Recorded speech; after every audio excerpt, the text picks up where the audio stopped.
Hello guys, welcome to my channel. Today this video show you how to delete a specific conversation in ChatGPT, and second, to delete all chat history in one click. To delete a specific conversation, open your ChatGPT account. On the left side,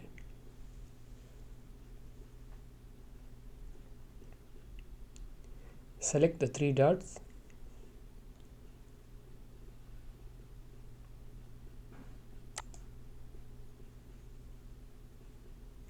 Select a conversation to delete, then select the three dots and click on delete, and then confirm delete.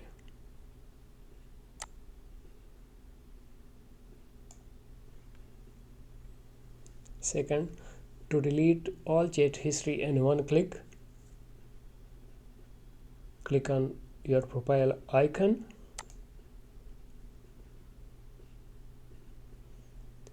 and then select settings.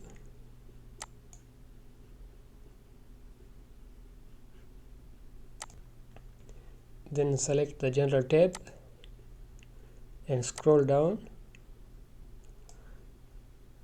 Delete all chats. Click on delete all. Clear your chat history. Are you sure? Yeah, confirm deletion.